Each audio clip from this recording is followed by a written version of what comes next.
안녕하세요. 이가로 영매의 김준형입니다. 제가 오늘 서울 신림동에 나와 있는데요. 지금 신대방역 2번 출구에서 한 400m 정도 되는 주택에 나와 있습니다. 이 길 따라 쭉 가면 신대방역이 나오고요. 도보로 5분 안쪽으로 도착할 수 있을 그런 거리입니다. 그리고 주변 인근을 촬영을 하고 있는데요. 인근에 이렇게 4차선으로 되어 있고, 지금 보이는 이 골목으로 들어가면 오늘 제가 검토해 보려고 하는 주택이 나옵니다. 이 골목이 조금 좁은 단점은 있는 것 같아요. 이 골목으로 들어가면 저기 오른쪽으로 보이는 주택이 오늘 제가 보고자 하는 주택인데요. 앞으로는 도로가 좀 작은 단점이 있습니다. 이렇게 차 한 대 지나가면 겨우 남을 만한 좁은 골목으로 되어 있고요. 지금 이 길에도 주차가 되어 있는 것 같아요. 이 건물인데요. 이 건물은 지하 1층부터 4층까지 구성되어 있는 주택이고요. 지금 4층에 저 부분이 유방건축물로 적발이 되어 있습니다. 이런 부분들은 참조하시면 좋을 것 같고요. 도면을 보니까 4층이 주인 세대로 되어 있는 것으로 보입니다. 네, 건물 앞으로 다가가서 보도록 할게요. 주차는 2대 정도가 가능해 보이는데 지금 앞엔 주차 한 대가 되어 있고요. 그리고 이쪽으로 보면 이쪽에도 주차 한 대가 가능합니다. 지하도 지금 3개 호실이 있는 것으로 보이는데요. 이렇게 사생활 보호창이 되어 있습니다. 그리고 전면으로 보이는 이 부분은 보일러실인데요. 지금 이런 부분들도 위반 사항으로 생각이 되고요. 현재 이 보일러실 같은 부분은 위반으로 적발은 되지 않은 상태입니다. 이제 건물의 외부를 전반적으로 볼까요? 건축물 대장을 보니까 1층 같은 경우에는 근린생활시설로 되어 있는데 현재 주택으로 사용하고 있는 것으로 보이고요. 그리고 2층, 3층은 다 다중주택으로 활용을 하고 있습니다. 4층 같은 경우에는 제가 얘기 드렸듯이 주인 단독 세대로 되어 있고요. 건물의 외관은 상당히 깨끗해 보입니다. 이제 건물 앞쪽으로 가면서 설명을 드리도록 할게요. 지금 우편함에는 우편물들이 그렇게 많이 쌓여있지 않은 상황이고요. 임차인분들이 거주하시는 걸로 그렇게 파악이 됩니다. 전면으로 보면은 건물로 들어가는 출입문이 있고요. 그리고 왼쪽에는 이렇게 시건장치가 마련되어 있습니다. 옆쪽으로 보니까 도시가스 계량함이 쭉 나열되어 있는 걸 볼 수 있는데요. 도시가스 계량함도 지금 전부 다 열려 있는 것으로 보입니다. 네, 전부 다 열려 있고요. 건물의 외관은 전체적으로 좀 괜찮은 것 같아요. 건물의 연식이 얼마 안 되다 보니까 건물 외관은 이렇게 큰 하자는 없는 것으로 보이고요. 건물 내부로 들어가는 출입문에 비밀번호가 써 있지 않기 때문에 내부는 확인하기 좀 힘든 상황으로 보입니다. 네, 건물의 전면은 이런 상황이고요. 일단 역하고 가깝다 보니까 입지적으로는 상당히 괜찮아 보이는 그런 주택입니다. 이 조그만 도로는 단점이 될 수 있지만 그래도 도보로 역을 이용하기에는 상당히 괜찮아 보이는 주택이죠. 이렇게 건물의 외관을 한번 쫙 잡아 드리면서 제가 나머지 부분들은 사무실에서 한 번 더 정확하게 확인을 해 보도록 하겠습니다. 건물의 외관 상태는 이렇게 되어 있습니다. 현장 임장 오실 분들은 한번 임장 와 보시면 괜찮을 것 같아요. 이제 세부적인 내용을 정리해 보도록 할게요.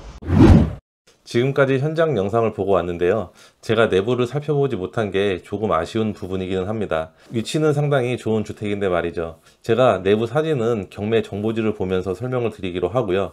그리고 세부적으로 설명드리기에 앞서서 제가 6월 14일부터 오프라인 경매 교육을 진행을 하고 있고 딱 12분만 모시고 있으니까요. 많은 신청 바라겠습니다. 제가 다가구 주택 위주로 설명을 드리고 있는데 다가구 주택 외에 빌라, 아파트, 상가 등 여러 부동산에 투자할 수 있는 방법도 같이 알려드리고 있으니까 많은 신청 부탁드리겠습니다. 이제 제가 내부 사진을 보면서 설명을 드리기로 할게요. 지하 같은 경우에는 3개 호실이 위치해 있는데요. 전부 다 원룸인 것으로 보입니다. 도면을 보니까 전부 다 원룸으로 되어 있고요. 화장실이 있고 분리형 원룸으로 되어 있는 것 같아요. 근데 그냥 원룸으로 보는 게 맞겠네요. 내부 면적은 지금 B3호 같은 경우에는 한 4평 좀 넘는 걸로 보이고요. 그리고 B1호와 B2호 같은 경우에는 5평 정도가 조금 넘는 것으로 그렇게 보입니다. 내부 면적에 대해서 계산하는 방법을 제가 좀 설명을 드리면 지금 도면에 보면 이 치수가 나오게 되는데요. 지하 3호를 계산을 해 보겠습니다. 지하 3호를 보면 지금 3,300이라고 써 있고요. 1,400과 2,900 이렇게 써 있습니다. 가로 세로를 곱하고 대략 3.3으로 나누면 이 호실에 대한 면적이 나오는데요. 제가 계산을 해 보도록 할게요. 3.3 곱하기 1400 더하기 2900은 4300입니다. 그럼 4.3은 이렇게 한 다음에요. 여기서 3.3을 나누게 되면 총 4.3평이 되겠네요. B3호 같은 경우에는 4.3평으로 조금 작고요. 제가 B1호와 B2호를 계산을 해보니까 한 5평이 조금 넘는 면적으로 계산이 됐습니다. 이런 식으로 경매 정보지에 있는 도면을 봤을 때 내부 면적까지 계산을 할 줄을 알아야 되겠죠. 그런데 문제는 감정평가서 도면에 이렇게 치수가 없는 도면들이 많이 있습니다. 치수가 없으면 세움터에서 발급받을 수가 있으니까요. 제가 세움터에서 발급받는 방법은 지금 바로 위에 링크로 걸어 드리도록 하겠습니다. 그리고 1층의 사진을 보니까 1층 같은 경우에도 세각으로 되어 있고요. 이 사진으로 봤을 때에는 내부에는 특별한 하자는 없어 보입니다. 그리고 이쪽으로는 엘리베이터가 설치가 되어 있는 걸 사진상으로 볼 수 있습니다. 1층 같은 경우에도 지금 다 원룸으로 구성이 되어 있고요. 건축물 대장을 보면 근린생활시설 사무소로 되어 있습니다. 사무소를 주택으로 사용하고 있는 것으로 그렇게 보이고 있습니다. 엘리베이터는 이렇게 위치가 되어 있죠. 엘리베이터가 있다는 것은 상당히 큰 장점인 것 같아요. 1층 같은 경우에는 지하와 다르게 면적이 조금 더 크기는 합니다. 제가 계산을 해보니까 전부 다 5평은 넘는 면적이고요. 서울에서 원룸이 5평 중반대 정도 되면 그냥 일반적인 사이즈인 것으로 보입니다. 이제 2층의 도면을 보니까 2층도 1층과 동일한 구조로 되어 있고요. 내부는 그렇게 큰 하자는 없는 것으로 보입니다. 도면을 보니까 1층과 유사한 구조로 되어 있는데요. 201호부터 203호까지 총 3개 원룸으로 구성이 되어 있습니다.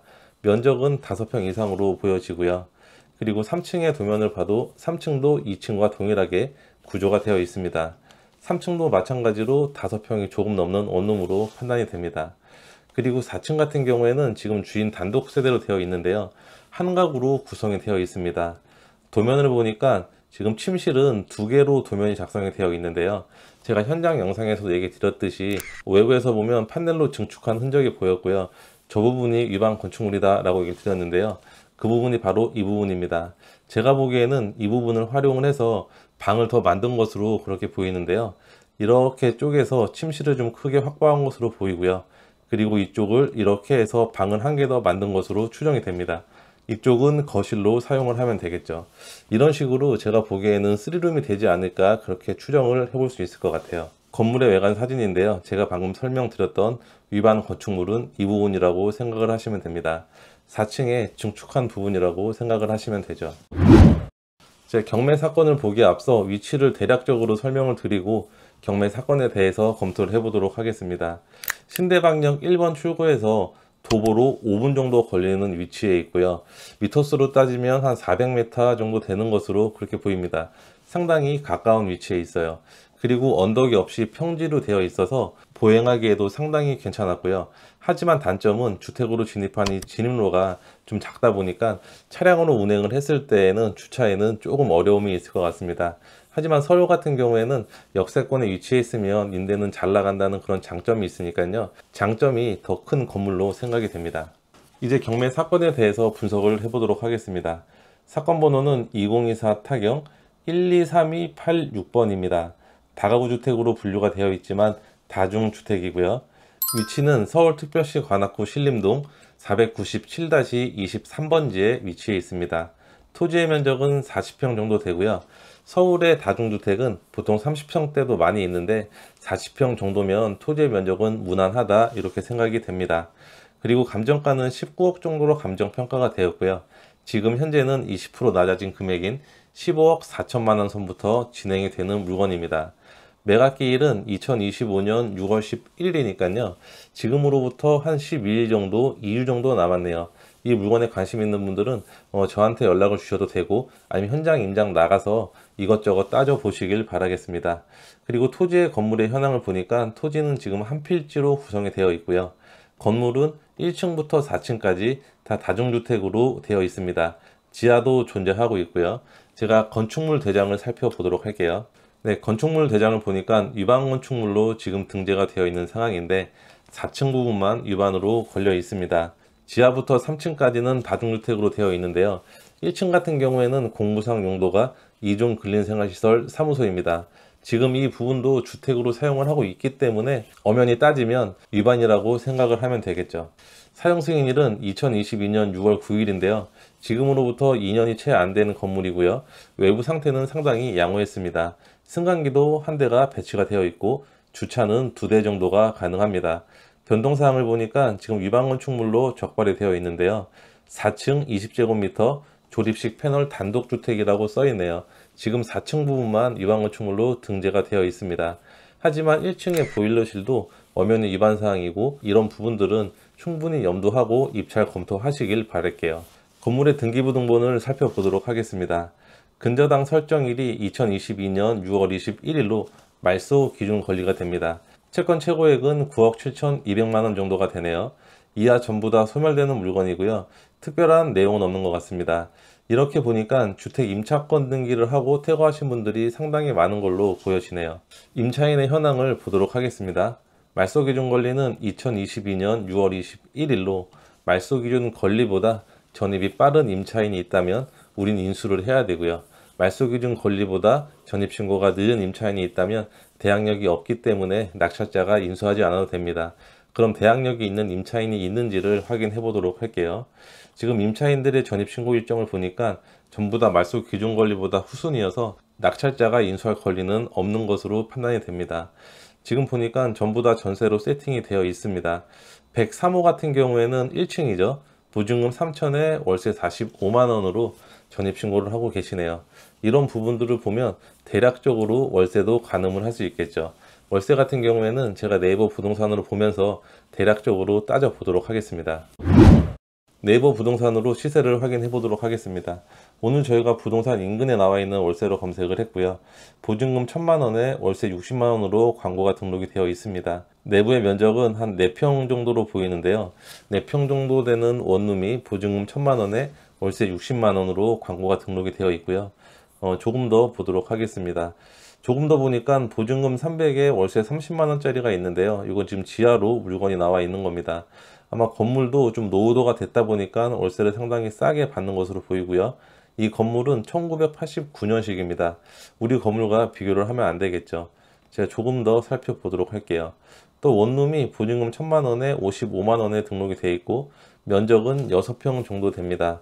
오늘 저희가 보는 주택도 한 5.5평 정도 되는 면적이 대다수이기 때문에 1층부터 3층까지의 원룸은 보증금 1,000만원에 월세 55만원, 조금 보수적으로 잡아서 측정을 해보고요. 그리고 지하 같은 경우에는 보증금 500에 한 월세 40만원, 이 정도로 계산을 해보겠습니다. 이렇게 손품으로 조사를 할 때는 보수적으로 월세를 계산하는 게 좋을 것으로 보이고요. 현장 나가서 조사하실 때 세부적인 월세를 파악하시길 바랄게요. 4층 같은 경우에는 단독으로 사용을 하고 제가 추정하기에는 3룸 정도 되는 면적으로 그렇게 보입니다. 네이버 부동산으로 3룸을 좀 검색을 해봤더니 보증금 5천만원에 월세 150만원 정도로 광고가 등록이 되어 있고요. 오늘 저희가 보는 주택은 그래도 조금 더 보수적으로 보증금 5천만원에 월세 130만원으로 지금부터 수익률을 계산을 해보도록 하겠습니다. 지금까지 네이버 부동산으로 검토한 월세 합계를 계산을 해보면 보증금은 약 1억 6천 정도가 회수가 되고요. 매월 월세는 745만원 정도를 받을 수 있게 됩니다. 지금 현재 최저가는 15억 4천 정도 되지만 최저가로는 낙찰이 되기 힘든 금액이고요. 대략적으로 17억으로 계산을 해서 수익률을 계산해 보겠습니다. 이렇게 월세를 전부 다 받는다면 수익률은 한 6% 중반대 정도가 나오고요. 수익률도 상당히 괜찮은 주택이라고 생각이 됩니다. 건물의 위치도 상당히 괜찮았고 건물도 2022년식이라 외부 컨디션도 상당히 괜찮았습니다. 제가 내부는 보지 못해서 사진으로 봤는데요. 사진으로 보더라도 내부 컨디션은 괜찮아 보이더라고요.